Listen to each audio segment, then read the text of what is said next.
Hello प्यारे छात्रों, मैं अपने चैनल श्रीम्स क्लासेज पर आप सबको स्वागत करता हूं। भौतिकी के फर्स्ट चैप्टर प्रकाश के परावर्तन का पार्ट 1, पार्ट 2, पार्ट 3 यूट्यूब पर मैं अपलोड कर दिया हूं, जो मैं उम्मीद करता हूं आप लोग बहुत अच्छी तरह से उसे देखे होंगे। तो आइए मैं आज आप लोग के लिए शानदार एक वीडियो लेकर आया हूं, जिसमें पार्ट 4 भौतिकी चैप्टर का बनाऊँगा, जो आपका इसमें मेन होगा अवतल दर्पण में प्रतिबिंब कैसे बनता है।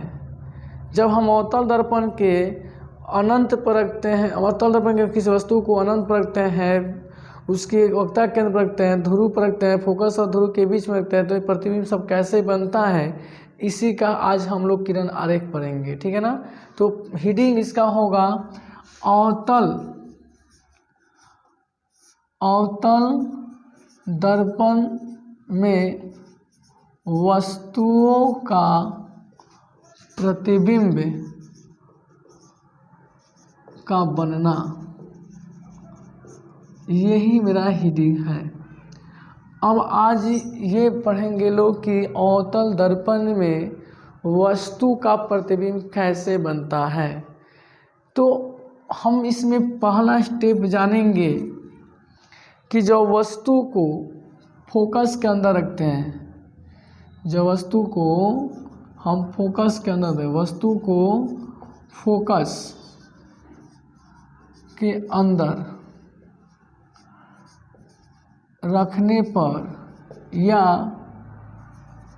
Focus and Dhruv, focus F से फोकस, पी से ध्रुव, फोकस और ध्रुव के बीच में अगर वस्तु को रखते हैं तो उसका प्रतिबिंब कहाँ बनेगा, और वह छोटा बनेगा वस्तु से कि बड़ा बनेगा। पर यह प्रतिबिंब देखना है कि वास्तविक या आभासी है, ये सब देखना है। तो देखिए हम एक अवतल दर्पण बनाऊंगा, ये हमारा अवतल दर्पण है, और अवतल दर्पण को हम बाहर से जब रचित करते हैं तो इसका परावर्तक सतह अंदर बनता है। ठीक है। और ये पूरी लंबाई को हम लोग द्वारक कहते हैं, और ये अवतल दर्पण के मध्य बिंदु को हम लोग ध्रुव कहते हैं।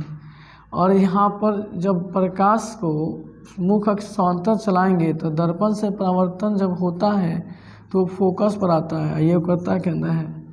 ठीक है। अब यहाँ देखना है वस्तु को कहाँ रखना है, फोकस के अंदर, या फोकस ध्रुव यही है। जब यहाँ रखेंगे, ये मेरा वस्तु हो गया। अब ये दर्पण से परावर्तन करेगा तो ये कहाँ गुजरेगा, फोकस की दिशा में, ऐसे निकल जाता है। और एक जो है या तो वक्ता के से सीधे जाएगा फिर वापस उसी पर लौट आएगा, या ये ध्रुव से आपतित करेगा तो परावर्तन के नियम करके सीधी आपका ये परावर्तित कर निकल जाएगा। और ये आपका इधर टूटी रेखाओं में जिधर ये मिलेगा दो बिंदुएं, वहीं पर आपका प्रतिबिंब बनता है। ठीक है ना। ये मान लीजिए सब यहाँ मिल गया तो यही आपका प्रतिबिंब बन गया। ठीक है ना। ये ए हुआ, ये बी है, ए डैश बी डैश। तो ध्यान से देखिए, जब वस्तु को मैंने फोकस और ध्रुव के बीच में रखा तो इसका प्रतिबिंब कहाँ बना, दर्पण के पीछे बना। तो इसकी स्थितियाँ से देखा जाए तो वस्तु की स्थिति कहाँ है, फोकस के अंदर या फोकस और ध्रुव के अंदर। तो प्रतिबिंब कहाँ बना, जरा देखिए, प्रतिबिंब कहाँ बना, दर्पण के पीछे बना, दर्पण के पीछे बना। अब ये देखिए वह प्रतिबिंब का आकार कैसा है,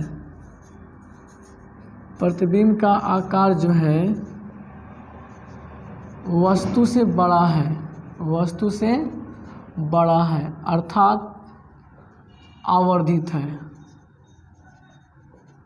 आवर्धित रूप से बड़ा होता है, ये भी बोलते हैं।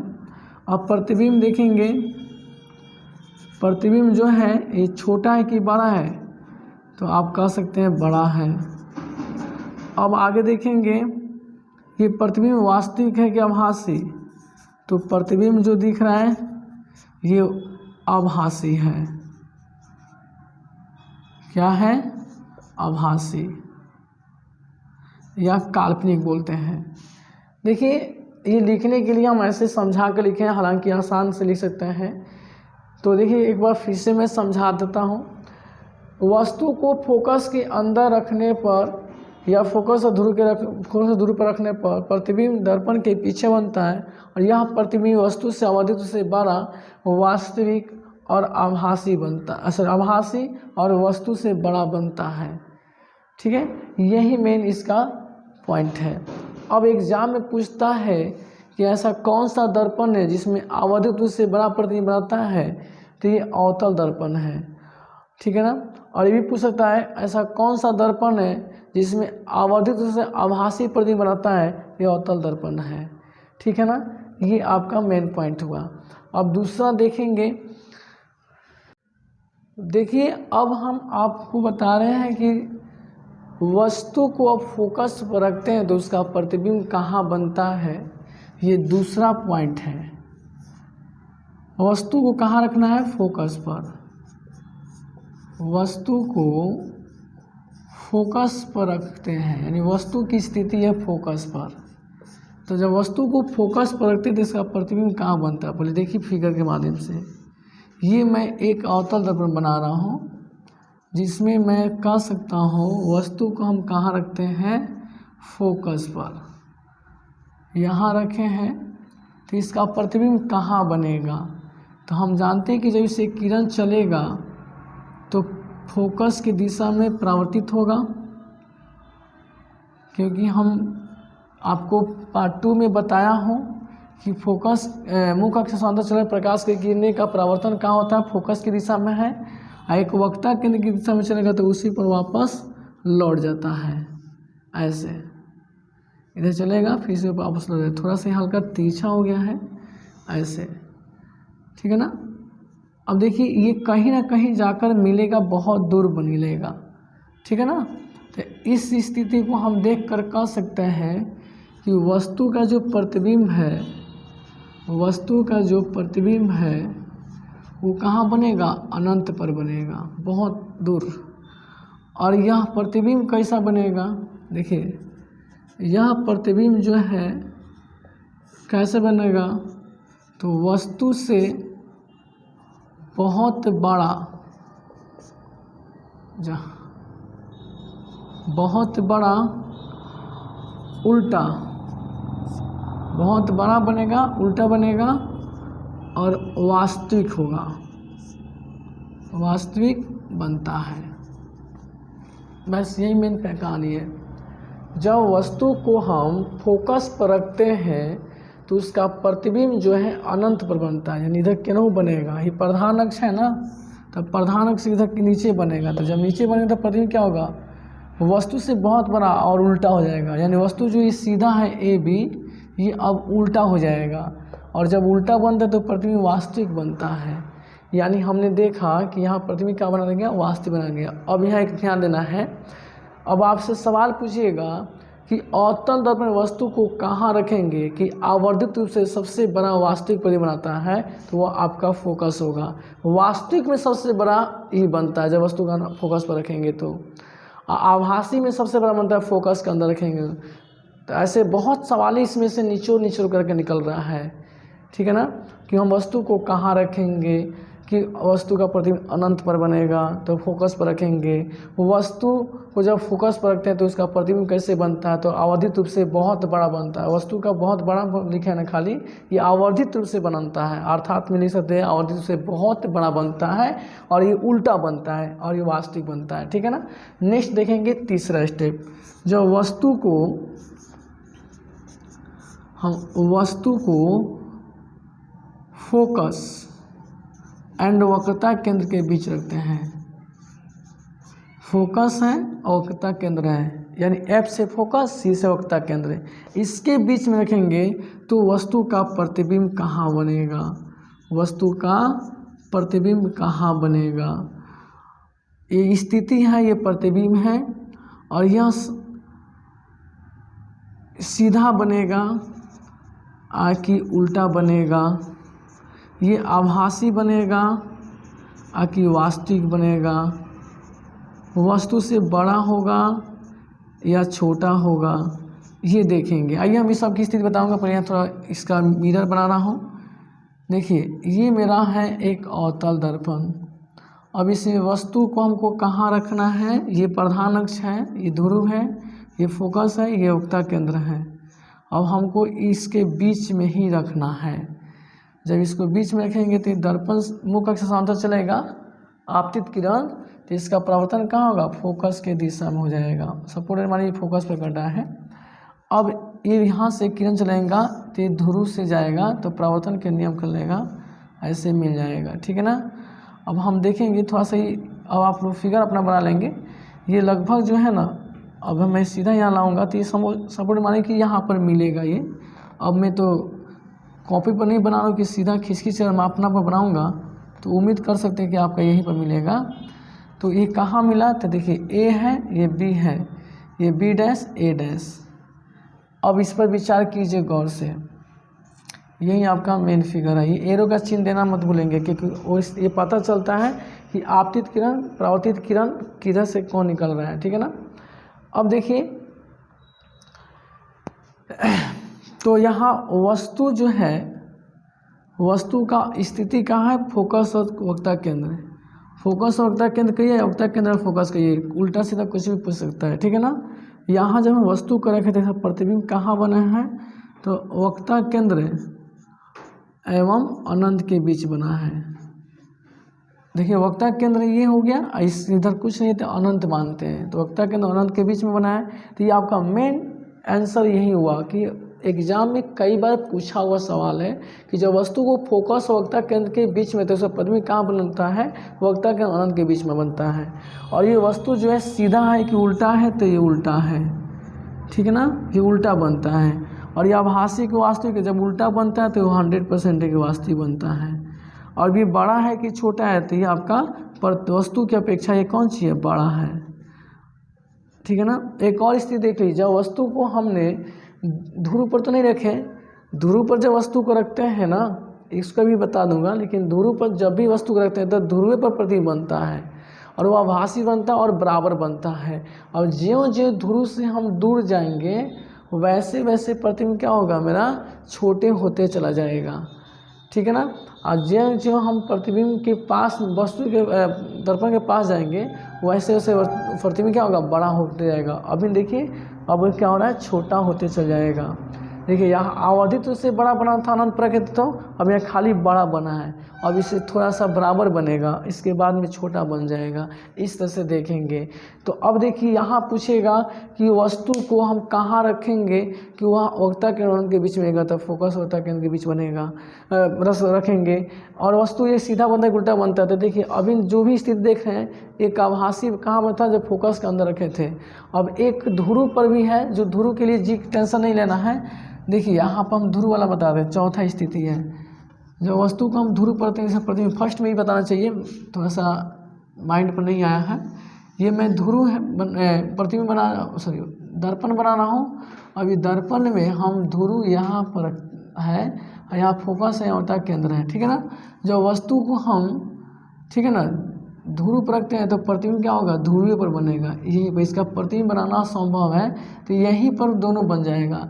तो ध्रुव पर रखते हैं, प्रतिबिंब कहाँ बनेगा, ध्रुव पर वस्तु की स्थिति है, वस्तु की स्थिति ध्रुव पर है, तो प्रतिबिंब कहाँ बनेगा, तो प्रतिबिंब भी ध्रुवीय पर बनेगा, ठीक है ना। और ये आभासी बनाएगा, ठीक है ना, और ये बराबर बनेगा, वस्तु के बराबर बनेगा। तो दो आभासी ये दो जगह बन रहा है, एक ध्रुव पर रखने पर, एक फोकस के अंदर रखने पर, ठीक है ना। अब आपसे एक इम्पोर्टेंट सवाल पूछेगा कि ऐसा कौन सा दर्पण है जिसमें दोनों प्रकार के प्रतिबिंब बनता है, तो वो अवतल दर्पण है। देखिए आभासी भी बना, वास्तविक बना है। अवतल दर्पण एक ऐसा दर्पण है जो दोनों प्रकार के प्रतिबिंब देता है, ठीक है ना। बाकी सब प्रतिबिंब क्या है, सब मैं पार्ट 1 पार्ट 2 में डाल चुका हूँ, आप देख सकते हैं वहाँ पर, ठीक है ना। अब इस नेक्स्ट देखेंगे। अब देखिए मैं 5वां पढ़ा रहा हूँ स्टेप कि वस्तु को हम वक्ता केंद्र पर रखें तो प्रतिबिंब कहाँ बनेगा।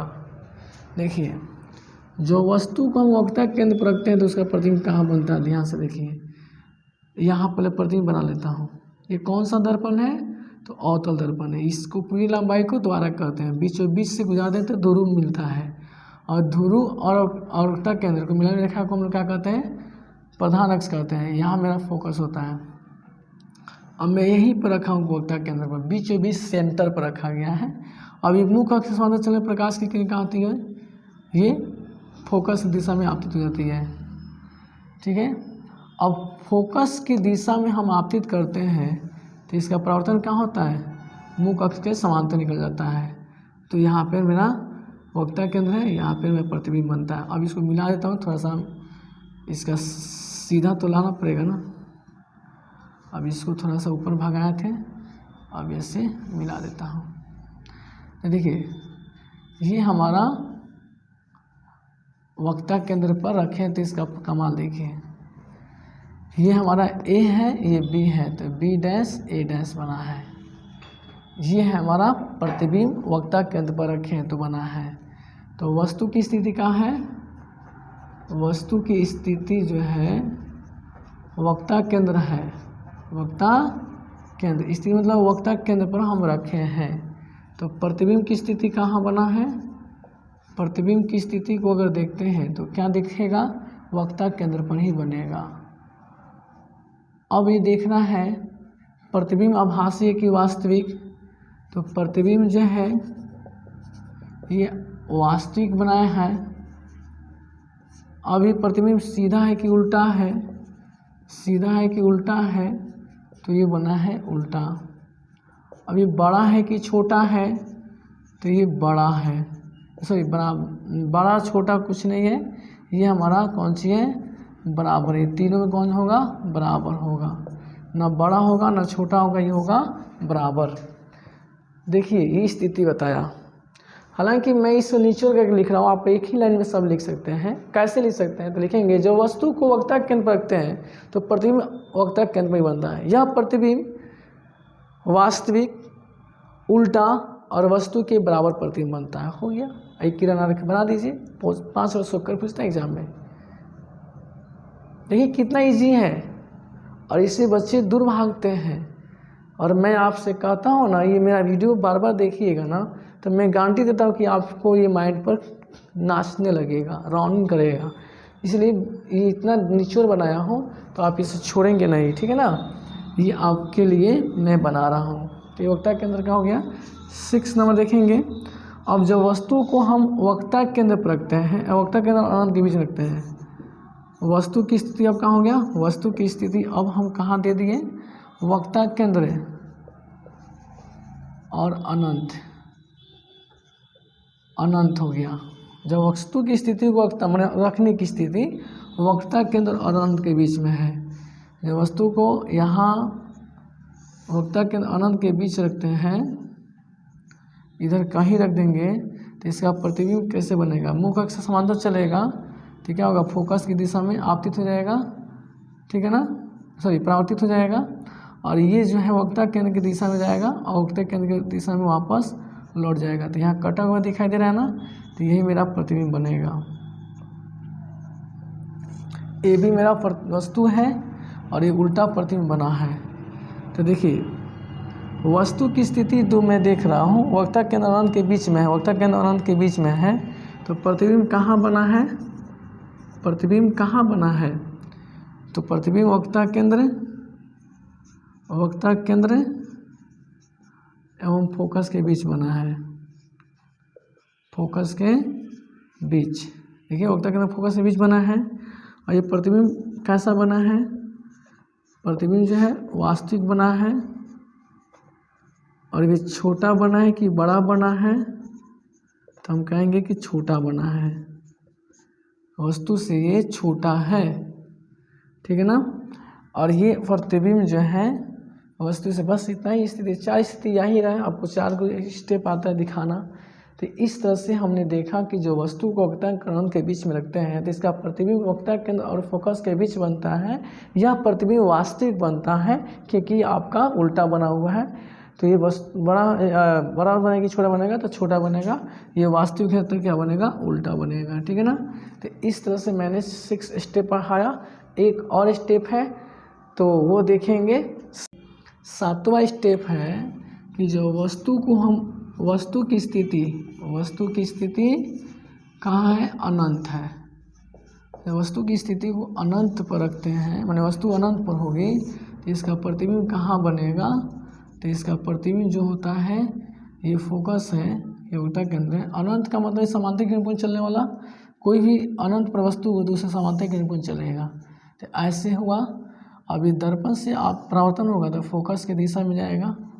अब ये आपका समांतर चलने लगा तो फोकस की दिशा में आएगा, ऐसे कहीं से चलेगा, फोकस की दिशा में ही आएगा। तो इस तरह से मैं देख रहा हूँ कि ये हमारा फोकस की दिशा में निकलने लगा सब किरण, ठीक है ना।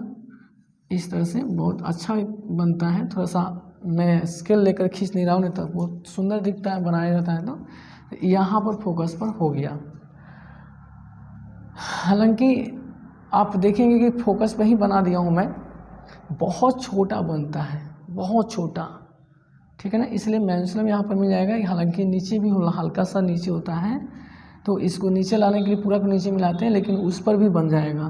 तो वस्तु की स्थिति हो तो वो कहाँ है, अनंत है, तो प्रतिबिंब कहाँ बनेगा, तो प्रतिबिंब जो है ये फोकस पर बनेगा। यानी जब वस्तु को अनंत पर तो फोकस पर बनता है। यह प्रतिबिंब जो है वास्तविक है कि उल्टा, तो ये प्रतिबिंब जो होता है वास्तविक होता है, ठीक है ना। अब ये सीधा है कि उल्टा है, तो ये प्रतिबिंब वास्तविक है तो उल्टा ही बनाएगा। और ये छोटा है कि बड़ा है, बहुत छोटा है, बहुत छोटा बनाएगा। क्या बनाएगा, बहुत छोटा। तो ये स्थिति रहा। तो मैंने अवतल दर्पण में 7 किरण आरेख को मैंने समझाया। लास्ट स्टेप है अवतल दर्पण का उपयोग, अवतल दर्पण का उपयोग। तो देखिए एक ध्यान दीजिएगा, हमने 7 फिगर में बताया। तो देखिए अवतल के ध्रुव से ज्यों ज्यों हम दूर जा रहे हैं वैसे वैसे क्या हो रही है, प्रतिबिंब जो है छोटा होते जा रहा है, ठीक है ना। वस्तु की हम दूरी भागा रहे हैं तो प्रतिबिंब मेरा छोटा हो रहा है, और वस्तु की जो दूरी है ध्रुव के पास हम ले जा रहे हैं तो प्रतिबिंब मेरा बड़ा बनता है। आप ऐसे ही महसूस कीजिएगा, कोई अगर मान लीजिए सपोर्टेड आईना हो, आईना के पास ले जाइएगा ना तो उसका इमेज होता है बहुत बड़ा दिखता है, और जैसे दूर ले जाइएगा ना, आईना मतलब दर्पण ही बताता ना, समतल नहीं, और जैसे दूर हम ले जाएंगे, इस यहाँ से दूर जैसे खींचेंगे तो छोटा दिखने लगेगा, ठीक है ना। ये महसूस करना होगा। अब अवतल दर्पण के उपयोग है तो ये इसमें हम कह सकते हैं कि प्रतिबिंब जो है यही एक छोटा बनाता है। कहाँ, जब वस्तु को अनंत पर रखते हैं, बाकी हर स्थिति में बड़ा बना है, ठीक है ना। यही एक छोटा बना है कि वह हर स्थिति में बड़ा बना है। तो हम कह सकते हैं कि अवतल दर्पण में वस्तु का प्रतिबिंब बड़ा बड़ा बनता है। इसलिए रोगियों के नाक, कान, गला, दांत, ठीक है ना, आदि को जांच करने में डॉक्टर अवतल दर्पण का उपयोग करता है, ठीक है ना। ये आपका पहला स्टेप हो गया।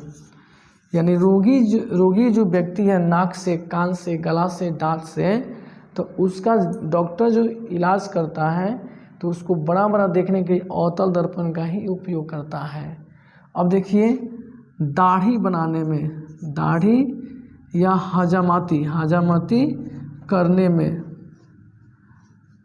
हम लोग अवतल दर्पण का उपयोग करते हैं, ताकि उसमें प्रतिबिंब बड़ा बड़ा दिखता है। तो हजाम जो है वो बनाता है तो मुझे पता चल जाता है कि कहाँ कौन मतलब छोटा क्या नहीं छोटा, वो पता चल जाता है अवतल दर्पण में, ठीक है ना, लगाने से। तीसरा होता है सौर भट्ठी में, सौर भट्ठी में भी अवतल दर्पण यूज होता है। सौर भट्ठी मतलब होता है कि एक टैंक की तरह रहता है, उसमें ऊष्मा को अवशोषित होता है, जब सौरभाटी में आपका अवतल दर्पण लग जाएगा तो ऊष्मा का वो भंडार हो जाता है, एक जगह इकट्ठा हो जाता है और बहुत ज़्यादा मात्रा में ऊष्मा देने लगता है, जिससे कोई भी चीज़ पकाना उकाना होता है या कोई लाइट जलाना होता है तो उसे बहुत जल्दी भयानक ऊष्मा मिलने से जलने लगता है, पकने लगता है, ठीक है ना। इसलिए सौरभाटी में इसका यूज़ किया जाता है। तो ये सब अवतल दर्पण का उपयोग हुआ। तो मैं आप लोग को ये अवतल दर्पण प्रतिबिंब कैसे बनता है, वस्तु को कहाँ रखकर कौन सा प्रतिबिंब बनता है, कैसे बनता है, ये मैंने बताया, अवतल दर्पण उपयोग बताया। यदि ये वीडियो आप सबको अगर बेहतर लगता है तो मेरे इस चैनल को सब्सक्राइब कीजिए, अपने दोस्तों में शेयर कीजिएगा। यदि कोई व्यक्ति अगर मेरे चैनल पर नए होंगे तो जरूर से सब्सक्राइब कर लीजिएगा।